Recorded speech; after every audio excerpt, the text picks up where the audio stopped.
Hi, everyone. Good morning or good afternoon or good evening, whichever the time zone you are in. And thank you again for taking your time to join this conversation. As a leader in electrical safety, we do take pride in what we do here at Grace in enhancing workplace electrical safety and want to do a little bit more from our end to bring awareness during this electrical safety month, which is May in the year. So I want to introduce you to our guest speaker today, Curtis Weber.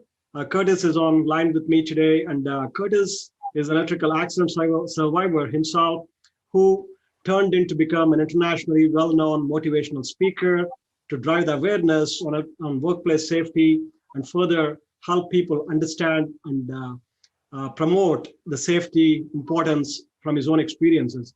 So we asked Curtis a couple of months ago about doing this event for us and for our audience here at Grace, and he graciously accepted our request to do this live session to address our audience and share his experiences with us on about his accident and how he turned out to be what he is today.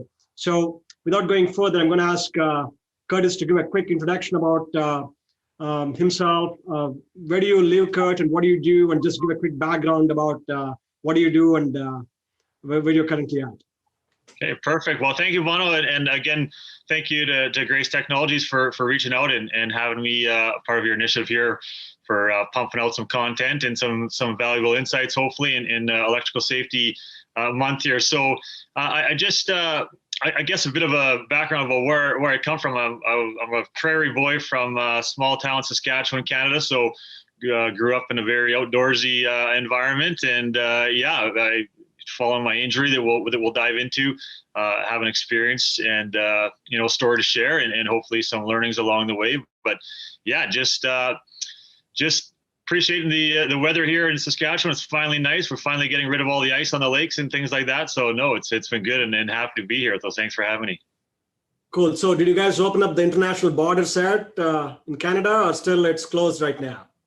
Yeah, it's kind of open / closed. There's some essential travel. You're allowed to travel. I'm able to travel a little bit for work doing the presentations that I do, but there's still a lot of rules and things you got to apply to with the quarantine when you get back and stuff like that. So we're not quite back to opening up, traveling freely back and forth from the border, but certainly it's getting to be that way a little bit more. I think we're getting some pressure here to open the border so we can get down there and visit family and for those of us that work down there, to continue working and get back to working more. But I'm happy that in the past few weeks or a couple of months even, I've been getting lots of requests to speak down there. So happy to see that happening.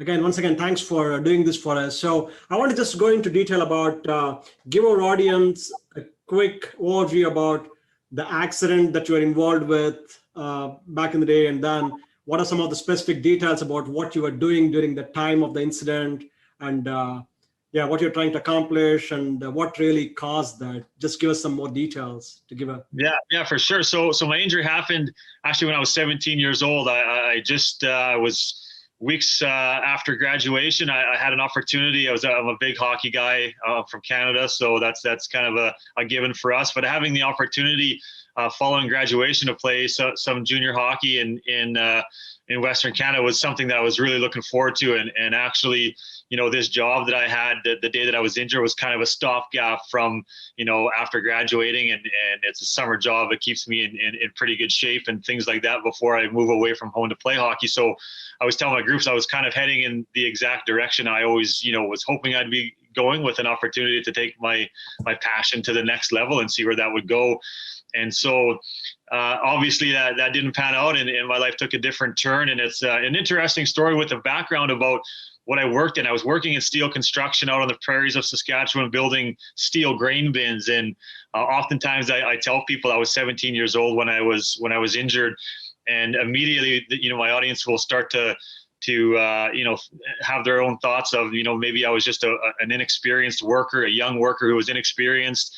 I was actually the third day on what I call my first ever real job, third day on the job. And the reason why I say and preface that I had a lot of experience in the work that I was doing. I grew up in a family where my dad had a business building these very structures that I was building the day that I was injured.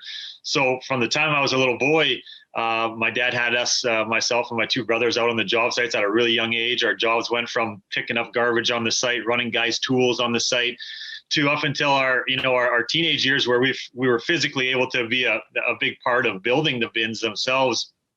But in July of '99, kind of, that was the first year that my dad's crew was, we're starting to lose some workers, and I'm about to move away in just a few short weeks to play hockey. So as we kind of lost a few guys on the crew, it didn't make sense for Dad to hire a few more people to get up to speed as to what we did in our system. So I got on with a new company, and my injury happened on the third day of that new job. So I really like to drive home with my groups that sometimes we feel that it's a lack of experience that causes these incidents, and mine certainly wasn't that case, because I had a lot more experience even than the 30-something-year-olds that I was working with that day. But also, you throw in the risk factor that I was on my third day of my first ever real job working with complete strangers is throwing another risk factor in there as well. So what we were attempting to do when I was injured, we were moving a hopper bottom underneath an overhead power line.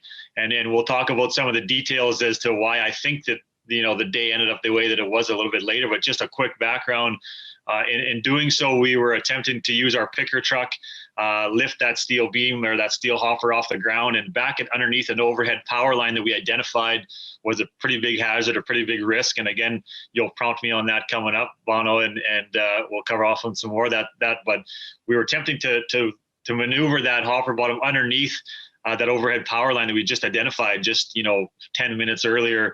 And in doing so, we didn't have appropriate tools in place and procedures in place, and people like me didn't use my voice to speak up and ask questions and voice concerns, and we made contact with that overhead power line. And where I was standing, I was surrounded by steel. So as the first cycle of 14,400 volts of electricity went through my body, it just kind of kept throwing me from one side of the structure to the other. So it was an older line.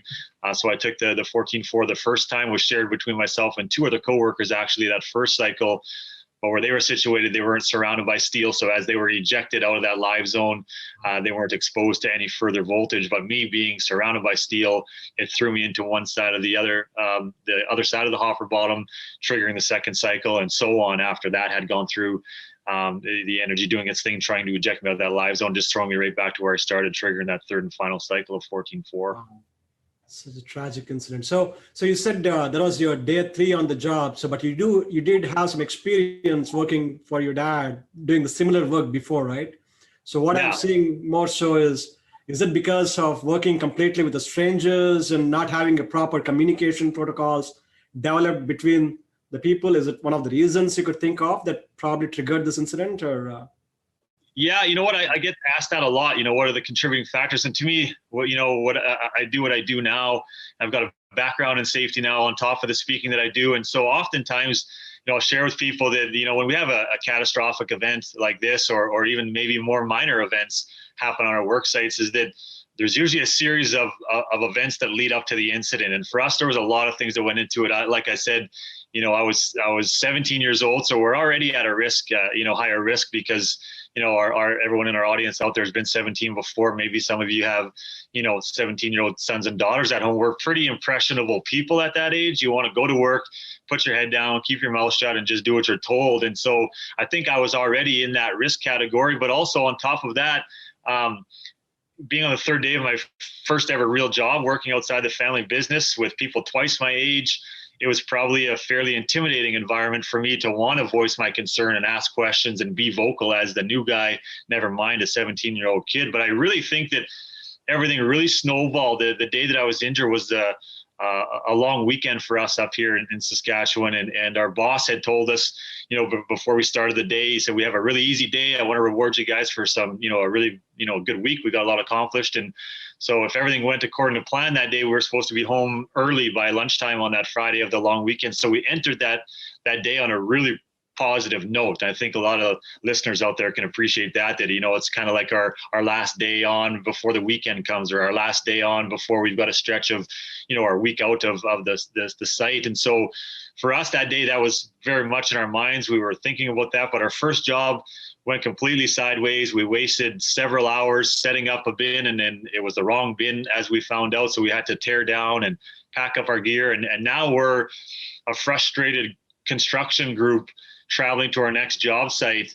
And there was a set of conditions sitting there waiting for a frustrated group of people to show up. And the situation or the conditions were that this particular job, we're not only building that steel grain bin, but once we're completed setting that bin up, we need to now lift that bin on top of a hopper bottom as well. So the issue with that is when we got onto site, the bin material that we were working with was delivered on one side of that overhead power line, and for whatever reason that hopper bottom was delivered on the other side of the power line. So that's why we were faced with getting that hopper bottom underneath the line and set into place. And so I truly feel that, you know, all those things just kind of snowballed, and like I said, that set of conditions of the way the job site was laid out was waiting for a frustrated group of people like us to show up. And I can honestly say, maybe had that first job went the way it was supposed to, we would have continued that happy, positive vibe that we had going into the day, probably right through to the end of the day at lunchtime, and carried on with our weekend. But obviously wasn't the case for us that day. So, quick question on that end. So, was there any rush to get this work done fast, or is it just the age?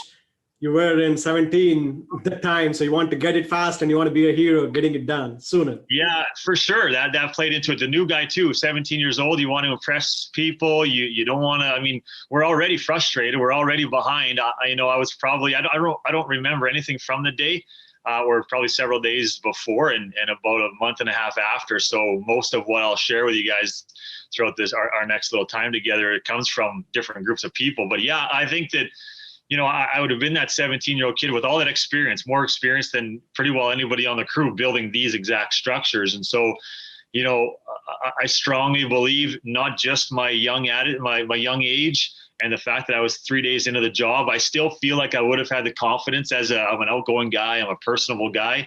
I truly think what really went off the rails for us is the way that first job went, and realizing how frustrated we were as a group going to the next job site, that I likely wouldn't have taken the time, in that environment. But all those years I built bins for my father and with my father and my brothers, we would simply, the structure we're trying to move, we're moving at about 30, 40 yards just underneath the line. And that the structure we're moving is built on steel skids as well. So, of all the tools we had on site that day, we're on a rural farm site. So we're looking at all kinds of tractors and, half tons and 1 tons, including our own work trucks, probably a skid steer somewhere on the farm. So we just, the way the day's events unfold, and this isn't an uncommon thing. When I do what I do, it's a very common thing that, we're faced with these decisions where we're frustrated, or we're rushing, or we're behind. And unfortunately for some people like me and others before me, and some probably, after me, that, sometimes the luck runs out and something comes up where, I truly feel if the day would have went the way it was supposed to, in that moment, I would have probably said, hey guys, what are we doing? Let's just hook onto this thing with our work truck, wrap a chain around one of the legs of this structure, and, attach it to the bumper of the truck or the hitch of the truck, and just drag it under the line. But again, I'm 17, third day on the job. We're frustrated. We're behind. I didn't probably want to take up any more time and make anybody else, even more mad than what we were already. Sure. So, that's prompting me a question. Basically, you said you were involved with 3 more crew, right? So 3 other people were involved along with you in that incident? Yeah. So there's 7 of us total, and 3 people, injured. Yeah. So were all injured as badly as you, or what's the injury? Yeah, no. So fortunately for Glenn and Andrea, they received the 1 cycle of the 14-4. So where they were situated, they just, once that first cycle had gone through them, like it did through me, it did eject them out of that live zone. And so, but they certainly weren't lucky. When I say lucky, I say I'm lucky for what happened to me, but none of us were lucky that day, obviously. But for them, Andrea had some pretty severe burns to the top of her hand. She was actually standing quite a ways away from where we were working, where the hopper was suspended, but that energy would have traveled through our cable down through the ground and traveled through the ground to where she was. And then Glenn was holding on to one of the legs of the hopper bottom. So he received that first cycle also. And like I said, was ejected out of that live zone. For Glenn, he ended up losing a couple of toes or maybe 3 toes even. I think the energy for him, rather than coming, completely through my body, and instead for him, I guess, there's probably some in the audience that would know better than me, but because I took 3 different cycles, it was kind of, that was going through me each of those times. So that's probably why it went through more of me. But for him, kind of the circuit, so to speak, came up from one leg up to his knee. And then I believe it kind of skipped over to his other leg and went straight back to ground. So he had some pretty significant damage and burns to his lower legs and mostly feet, and ended up losing a few toes for sure. Yeah. That's pretty sad. So how far was the hospital away from where you were working? So how far was this healthcare? Yeah, it was probably a good, close to 2-hour trip, by the time that we would get from there. So yeah, I believe that there was my coworkers were communicating with the paramedics that were en route, obviously, and we can talk about the impacts it had on them. But they actually sent out a unit from a smaller rural area to bring me on the way to Saskatoon, and they sent out a unit from Saskatoon to meet me meet us halfway to get me there a little bit quicker. But certainly, a trying time for those people that were involved. Were you conscious by the time from the incident site to the hospital you got there, or no, you were completely out? Unconscious? Yeah, no, I was unconscious when it happened. It's complete chaos that ensues afterwards, as you can probably imagine, or maybe I can't imagine, but it was complete chaos. We got 4 of the remaining workers that weren't injured. They were, running around telling someone to go up to the yard to call for help and 911. And so I believe that Glenn and Andrew were coherent and things. And so they were kind of yelling and screaming in pain and things. So the remaining 4 workers attended to Glenn and Andrea first. And once it was time to come over to me, they said, once they got to me, they rolled me over and they had said that I wasn't breathing. My eyes were rolled up in the back of my head. And that was kind of, like some foam and dusty blood kind of coming out of my mouth. So for them, it was, they immediately were, they're immediately turned into first responders and paramedics. And that's why I always share with people is that when these incidents happen, a catastrophic event on a work site or on a highway for that matter, the people that are the first responders are not who we think they are. The first responders might be you or me on our way to work on a highway or somebody that's working on our site with us. And so we got to remember that our actions are and our choices are putting others at risk of, being in that environment where these people really, my coworkers were the first responders for the first quite a bit of time as they took orders from the paramedics who were en route. And so I think that for them, it was a scary day for them, with what they had gone through. And as they said that once they got to me and they cleared a passageway for me to begin breathing, and I was in and out of consciousness at that point, as they were administering CPR and things like that. So for them, I remember them telling me that I didn't look a whole lot different. They said I was very agitated, and the paramedics en route were telling them to make sure that I wasn't moving. They didn't want me to cause any further damage to myself as far as the injuries go. And they said that it was nearly impossible. I was yelling and screaming that I was hot, get me out of the sun, let go of me. And they said that, and this isn't a pretty picture, but they said that every time they tried to restrain me on the ground to calm me down, and I was kind of pulling my arms and legs away from them, they said that my skin was literally peeling off of my body. So that's how fast the burns had set in. That's how fast the tissues were dying off. And they said there we were trying to restrain you on the ground, and you got these bright red areas of skin that were just raw and open, and were struggling on a dusty, dirty ground. And it was something for them that I don't remember the day, and it's something that they'll never forget. So how long did it take to get you back to conscious stage where you can recollect things? To recollecting. So en route to the hospital, at that point, I was conscious most of the trip to the hospital. And when I arrived at the hospital, I was immediately induced into a coma where I spent the next about close to 6.5 weeks in that coma. So I have no recollection of any time, from days before my injury till 6.5 weeks after my injury while I was in the coma. And that's where I went through most of the surgeries and procedures initially, obviously there. So yeah, it was quite a long time before I had any. It's pretty long to be in induced coma. Yeah. Yeah. And I was in that, and I would say by the time they were bringing me out of the coma, it's probably another, week or 2 weeks by the time it's pretty foggy. Even then, when you're starting to come out of it, they brought you out of it slowly. So yeah, it'd be a good, 2 months probably before I started having any real memories of where things went from there. Then how long were you in the hospital and need to go with all these treatments and such to get back to even a functional condition of where you are today? How long did it take the process for you to completely get to at least a functional level from the day you Yeah.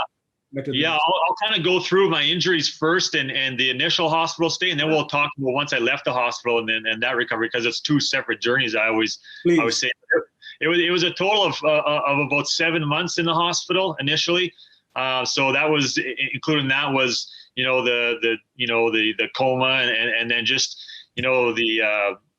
the surgeries. I had just over 30 surgeries in that first 7 months, and another about 14 reconstructive and plastic surgeries after that we can talk about. But initially, yeah, it was close to 7 months. And when the dust settled, I guess you could say, is that, the burns kind of happened from the inside out. So I remember my coworkers being very surprised. They told me we just couldn't believe that, as you were rolling around, your skin was peeling off. They said that I looked pretty normal, other than the fact that my skin color was a little bit darker because we're, in a dusty, windy day on a job site. And so my parents, I remember saying the same thing when they were told, when they first arrived at the hospital, for the first night, they were told for the first 3 nights that there was nothing that they could do. They said that my kidneys had failed at that point. They gave me 0% chance of survival, to the point where they were sharing, telling my parents, you got to start making some decisions as to, getting them off the machines and that kind of thing. So obviously pretty difficult for my parents to be told that their middle son is not going to survive his injuries. But also, like my coworkers, they said initially that I looked quite normal. But with the burns, I didn't have the burns and the scars like I do today immediately. The burns happened from inside out, and it was weeks and months before I was done with that. So every day they'd go in and they would remove more burnt tissue and flesh as the burns went deeper and deeper through my body. And like I said, when the dust settled, I'm now, the energy entered the right side of my body. The right side of my face was pretty badly burnt. I ended up having my right arm amputated just below the elbow as it entered the right side of my body. And then the energy continued through my body, exiting the left side, taking with it my left leg just below the knee. So it was something that, in terms of the injuries themselves, it was, extremely hard for my family, being told that, your son and brother and buddy, nephew, grandson was not going to survive. But then for the next, 6 weeks that I was in that coma, they expected, for me to have a severe brain injury, and loss of vision was almost a guarantee. And then it was, the amputation started to come, because I didn't lose limbs immediately. It was just, I'd lose, part of my hand and part of my foot, and my family would, learn to cope with that and figure that they can help me through those things. And then they come back, days later, a week later, and the doctors would say we had to take his leg off below the knee now. And then they dealt with that. And then now the arm has to come above the wrist to now below the elbow. So a pretty trying time, obviously, again, for shifting from the focus that this had on my coworkers to now my family. Again, I don't remember none of that, but my family will tell you they'll never forget it. So Yeah, that's pretty sad again. So I mean, as I'm listening to it, it's just really heartbreaking, man. Seriously, yeah.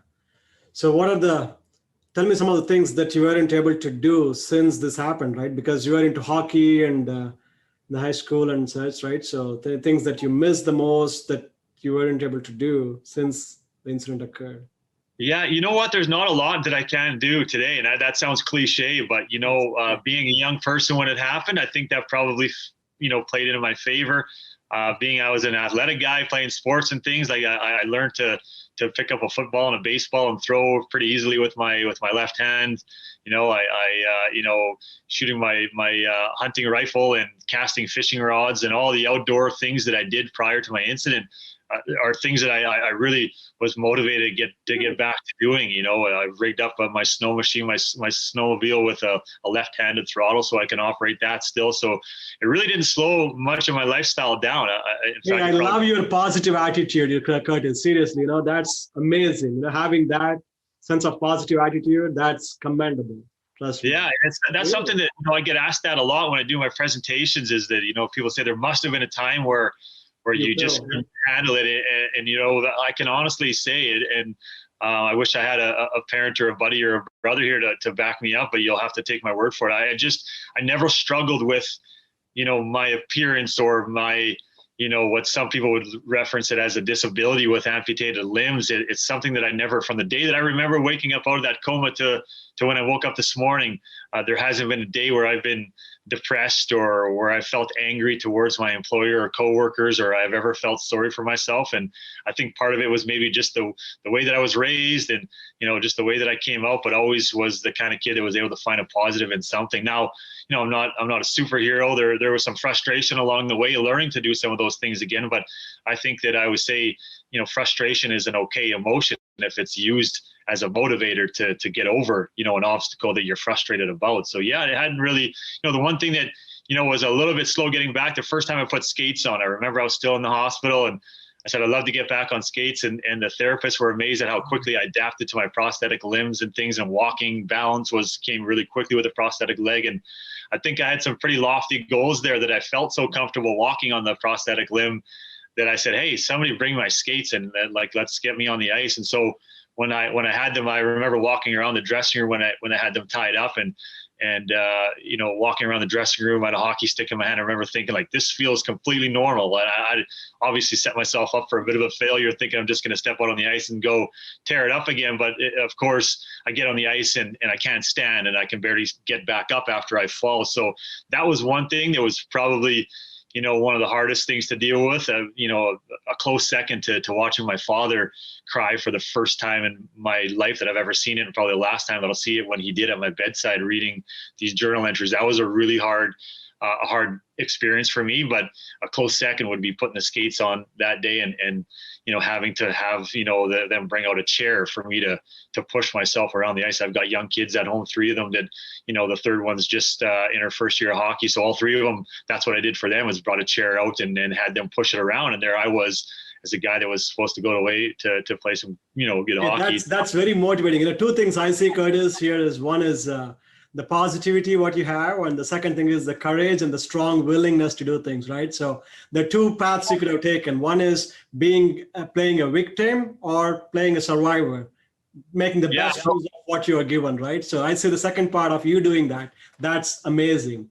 Yeah, no, for sure. Like I said, that's something that came supernatural. It's something that I didn't have to, wake up in the morning and look myself in the mirror and psych myself up for the day. It's just, I was just in, a big part of my attitude as well, and the positivity, I truly believe, is the support system that I had around me.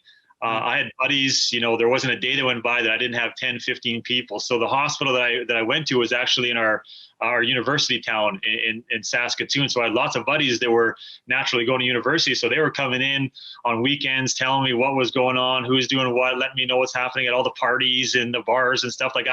They made sure that, I didn't miss out almost on some of the things that I really did miss out on by coming up and hanging out with me and taking me around the hospital. They were super proud when I would come home on a pass in the later months, and taking me to hockey games, our local hockey games, and taking me out to the mall with my walker for the first time and saying, hey, we'll clear a path for you down the mall and you can learn how to walk. And so I really had a super positive, super good support system that, I think that my friends and my family seen that I was the same kid that came out of that coma, and the more they seen that I was the same person, they treated me the same. And so once the more I was treated like the same guy, the more I acted like the same guy. And I think that was just a revolving door of positivity. So yeah, that's definitely awesome. helped. So let me ask you a question. So do you still have any pain from the day of the incident? I mean, you've gotten through a lot of surgeries and a lot of skin grafts and all this stuff, right? Throughout this process of 7 months or so, and then the rehab time. So do you still feel any pain as a result of that incident as you think of? Yeah, no, the only pain that I've had for a long time is mostly self-inflicted. If I'm a little bit too, if I'm too too hard on myself with the prosthetics and pushing myself a little bit too hard, that's the only pain that I really have. And that involves, if I'm, even playing hockey lots out on the outdoor rink or something like that, the inside of the arm here, it sweats pretty good, and it's a hard plastic. So sometimes I'll get sores on the stump or my elbow or on my leg if I'm, not being careful with giving it some rest and stuff like that. So the only pain that I have would be related to that. I have no internal damage, no medications, nothing like that. So again, another thing that I could look at as a positive in my situation. Lucky that I didn't have, a lot of the things that they really, told my family and friends to expect that I would have. And so fortunately for me, none of that stuff is an issue. So right all now. It tells me is you survived for a reason, Curtis. I say that. I believe that too. And it took me a while before I understood what that meant. I had lots of opportunities when once I was done with my hospital stay initially, it was about 5 years after I was released from the hospital to now do the reconstructive and plastic surgery. So on top of those 30 surgeries in that first close to 7 months, it was about 14 trips to Toronto and Chicago once. And so a huge chunk of my life was completely lost at the same time as my injury. So sometimes we pay for our actions with injuries, and, also we pay with it in time. By the time I was done with my last procedure, I had lots of my buddies had their university degrees, and they're maybe paying into a pension already at their first job, and there I was just trying to figure out after that length of time where I was going to go from there. So I was often, told, I'll never forget my mom and one of my aunts would always say, this happened for a reason, and you should be a social worker or a motivational speaker. And for me, I'm still a young person at that time. I'm in my early 20s, and that was just something that was a non-starter for me, even though I had opportunities. People approached me saying, hey, we'd love to have you on with our company as a safety ambassador and sharing your story. And I just, it wasn't me. I was petrified of speaking in front of audiences and, that kind of thing. So I think, though, as the years went on and I went to school and maybe maturity kicked in, I guess, is when I started to realize maybe, people like yourself or that are thinking there was a reason that this happened. I think that started to, fester in my mind too. And just the way that I dealt with it, I handled it all in stride. It was never, dealt with it any other way than happy and positively. So I think that, like I said, as maturity kicked in, I probably started to realialize, hey, maybe there is a reason this happened. You still look like in your 20s, Curtis. What are you saying? Maturity kicked in. Oh, come on now. Yeah. Thank you. Yeah, no. So it's something that, like I said, I'm happy with what I do now. Being able to use my experience to help educate and hopefully change. Spread the message, right? So big thing is spread the message of what not to do and how to be safer. And I mean, that's amazing, right? So what kind of events, who do you speak for normally? It's kind of I work with all industries. I speak at a lot of conferences and events, but I would say a lot of industrial groups, obviously within the mining and construction, oil and gas sector. And that kind of thing. But I've spoken at healthcare events and conferences. I've done some partnership stuff to get into schools and things. But yeah, I mean, it's been an experience for me that I can use, what I've been through and how I've handled. That's as big a part as my story is sharing, the almost depressing details of what happened to me is just as important as getting, the reality of what can happen out there and who's all affected by it and your, the coworkers that might be your first responder when this happens and your family who you were supposed to go to and you're not, anymore. So not only sharing that part of my message, but also using the way I handle my situation to inspire people to make choices and different choices, inspire them to make changes to the way they believe in safety. So yeah, the audience is pretty broad. I've spoken for NASA on a couple of NASA, sites and, big tech companies like Google and then all your big construction, oil and gas, sites with Kiewitz and, all kinds of, great opportunities, not only to go to neat places and visit some cool cities and travel internationally, but also some pretty darn neat projects and sites that I've been involved in, speaking, a mile underground or a half mile above ground kind of thing. So it's been a pretty cool ride. So, I know that we have a common connection by name Terry Becker, right? So Terry also partners with us in doing some webinars and such, and you and Terry go long ways, I know. So Terry and I, we always talk about the sequela effect of electric shock and injuries overall and the long-term effects. Can you speak anything to that?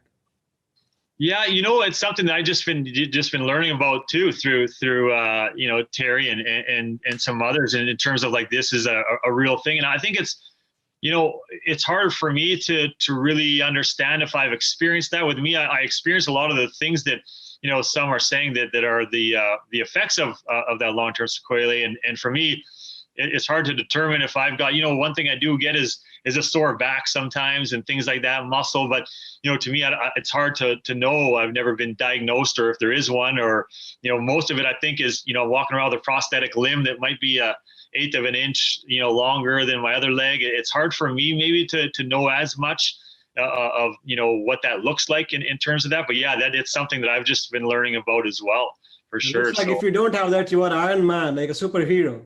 yeah, maybe. But yeah, no, I can certainly say there's been some things that, you're reading about some of the symptoms that I certainly would have of that, long-term sequelae. But again, it's hard for me to decipher if that's, actually what it is, or if it's just, my prosthetic limbs and the way that, the burns. I've got a lot of external burns. So I think for me, some of my back pain comes from, potentially walking around that prosthetic limb that might be shorter than my other leg. And some of the burns and scarring I have, over 65% was 3rd and 4th degree burns. So a lot of scarring that kind of affects my posture, right? It's kind of contracting my body. So I always assumed that my back pain and things like that came from those things, the scarring, the contracting and pulling my shoulders in, maybe because of the scarring that I have across my chest. But certainly a big topic that's happening right now, for sure. And Terry's a great guy to be on that. He's a passionate fellow, like you guys know there at Grace. And so, yeah, we go way back. We worked together on some of the stuff that, when he was running his companies and things like that. So yeah, no, it's. So tell me, what are some of the key things that prompted you to become an advocate for promoting the safety, right? So, I mean, you survived this accident, and then there are certain factors or influences throughout your life, right, that made you to do this more and more, to be who you are today and what you do today. Tell me those things, what those motivating factors are. Yeah, I think the motivating factors is one of the biggest ones is having the opportunity to share a story and an experience that I've come to realize that not everybody can. So, when I speak, I like to represent the not only myself and my family and my coworkers who have been through.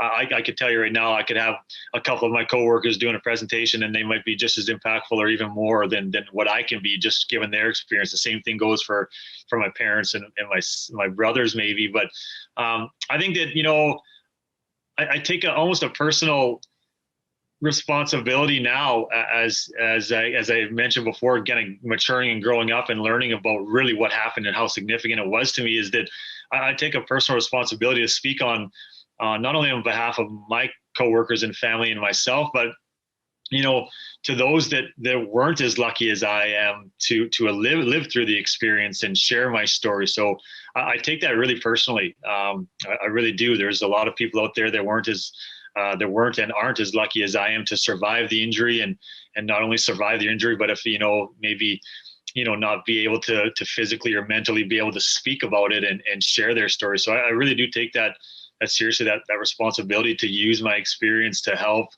inspire change really in the way that people view safety. Because for every one of me, there's a couple that don't make it, and there's I didn't have to look very far. Not long after my injury, there was another young guy, same age as me, a kid right out of high school. I actually would have played high school football against him for like 1 year. So there's a connection there. And he had an electrical injury, not much for burns on his body, but his burns were all internal. And so he had the brain injury and the loss of vision. And I got to be quite close with him and his family. And, I think about people like that a lot, realizing that, I have the opportunity to speak about it and share it, and some people just don't have the opportunity. So I think that was a big part of me, realizing, that maybe, like you say, this happened for a reason. But I had a really great opportunity not long after. I was still going through the physiotherapy and the reconstructive surgeries from Workers' Compensation Board of Saskatchewan. So the WorkSafe department had approached me and they said, hey, we've been looking for someone that unfortunately has been through a catastrophic event, that's been seriously injured, that's physically and mentally able to speak about their experience. And I remember trying my best not to be rude to turn down the offer, saying that's just not me. I'd be scared to do that. It's not me. I continued on took a couple of years of college of wildlife management, trying to get into fish and wildlife management. That was, another big passion of mine.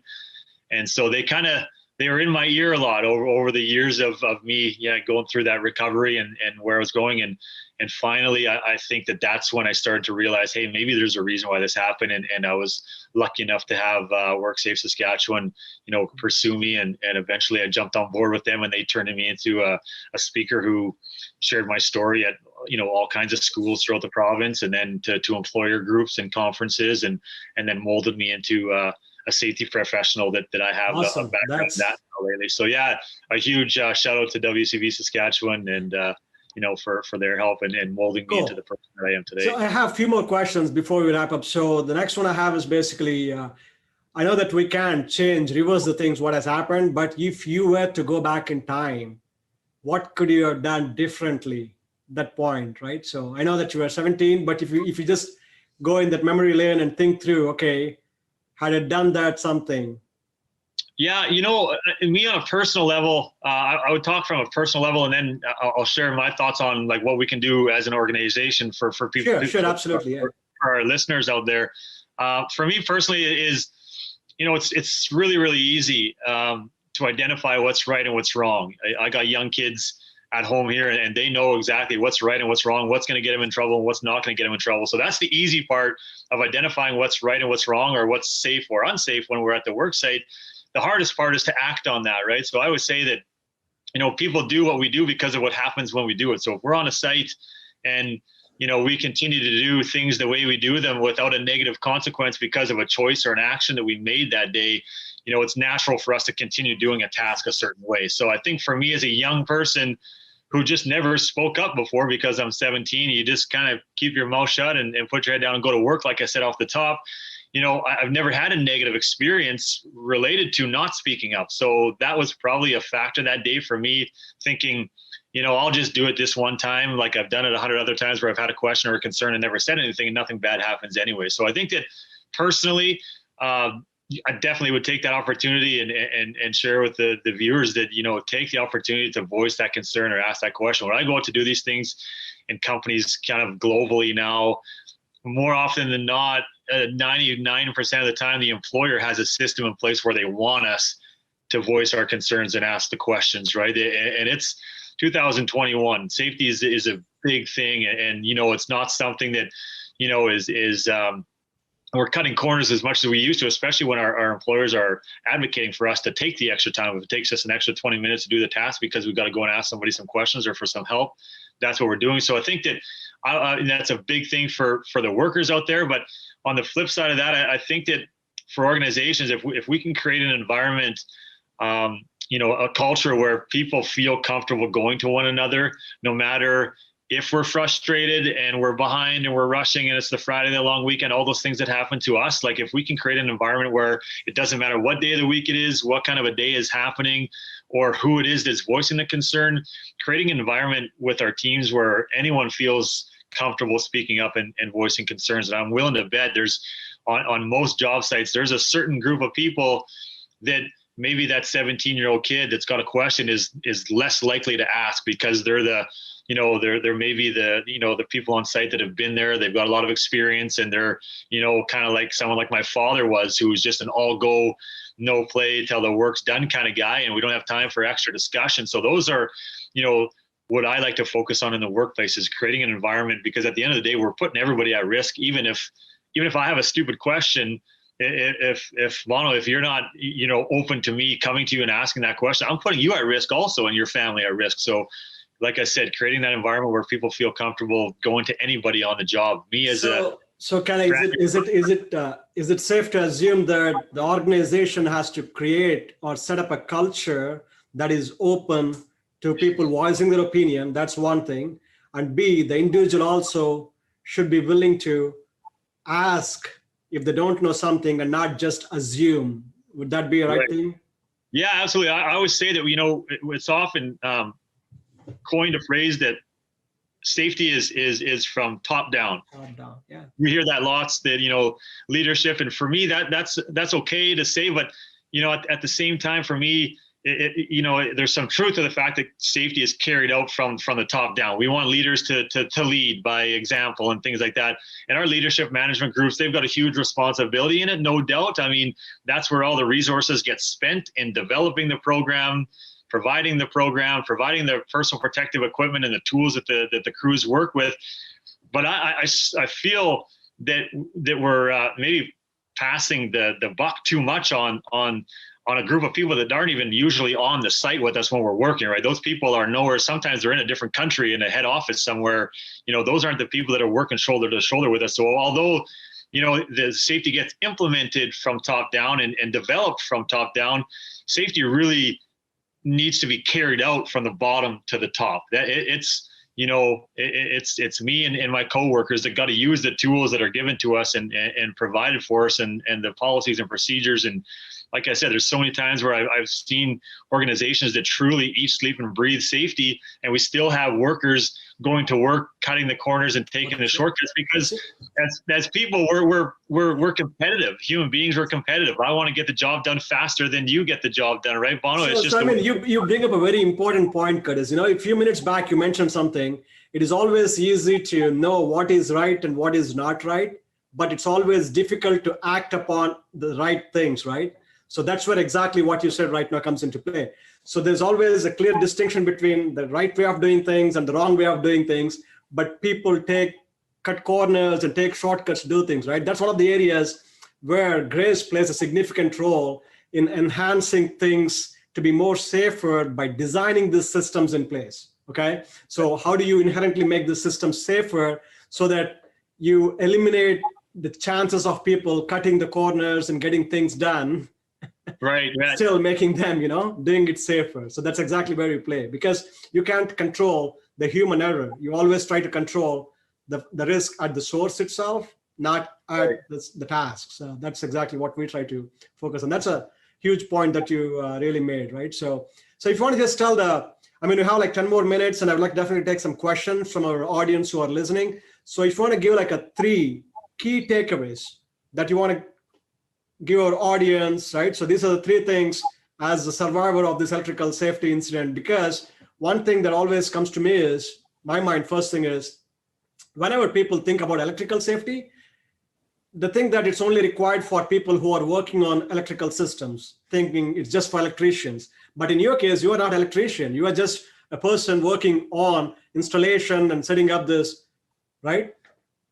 Yeah, no, for sure. Some of those takeaways, that's, we talked about the cultural piece. I think that's, number one is creating an environment where people feel comfortable, going to one another. I was just on a site in Washington, working with a project there where, it's a company with Kiewit that I work with a lot, and I've learned to see, how their culture is as a company-wide thing. I've been speaking on so many of their sites. And so, a big part of it there is trying to create that environment where I'll mention to them, like I said before, if I started working on this project that I was speaking on tomorrow, I asked the group, how comfortable on a level of 1 to 10 would I be going to, and I would point at any given person, ask them for their name and say, how comfortable would I feel coming to you, do you think, and voicing a concern or asking a question or taking up some time. And so I think that for sure, number one is creating that environment. We can have the best program in the world, the best safety management system. We can spend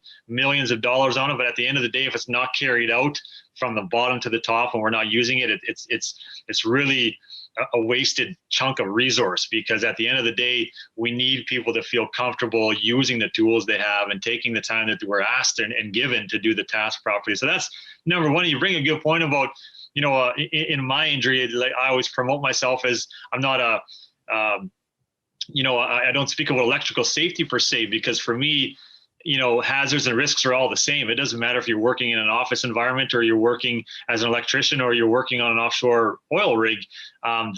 We all have risks and hazards in our jobs. And it's so simple with, the way that we approach them, right? We identify those risks and hazards. Some are obviously bigger than others, from an office setting to, industrial setting, but we still have the same process of identifying the risk, assessing that risk, or identifying the hazard, assessing the risk of that hazard, and then putting a control in place. And just, one more point about my own injury, we identified that low-hanging power line that fed into that yard from a half mile away before we even got on the site. We were traveling to our site. We seen the yard that we're going to be working in. And we said, hey, that's an issue. That's a pretty low-hanging line, not even knowing if that was going to be in our work site. So you can't do a better job than identifying a hazard from a half mile away and 10 minutes before you're really working with it. And as we got there, we identified now that, yes, the hazard of that power line is going to come into play because we've got that situation where we need to transfer that hopper bottom onto the line. So we identified the hazard, and so much so we assessed its risk that the boss had all 7 of us standing underneath that overhead line, and he shared, like, this is a big deal. This is a nasty hazard that we're dealing with, and risks associated with it are potential fatality. And the investigation that our province did on that showed that it was about 12 minutes after we had that conversation of, hey, there's a hazard, it could kill somebody or seriously injure somebody. Literally minutes later, that happened. And so when we talk about it's not good enough just to identify the hazard and assess the risk, that's the easy part. We got to have, develop controls that are in place. But for us that day, like you said, we were non-qualified electrical workers. And just like probably the majority of people on job sites, when I was touring the sites, when I was done doing each of the presentations while I was in Washington, I did site tours. And that's the extra added value for the people listening to me, is I can go on site with them in their own environment, and they feel way more comfortable coming up to me and sharing with me their own personal story, or, sharing with me some of the stuff that they've done to mitigate, any potential harm that happens. So having that opportunity to go on site and be in their environment, most of those people are not electricians, but there's all kinds of, electrical hazards that are laying around. So it's really an important piece to realize that just because we're working on these sites, there's a lot of people that have no idea, what the hazardous energy is around, the job site for non-electronic workers. I mean, we have like 5 more minutes. I think probably I'm gonna thank you so much again, first, for sharing your experiences with our audience and being here with us today to take part in our webinar. Definitely was a great information for our audience, and learning it from your own experiences on how to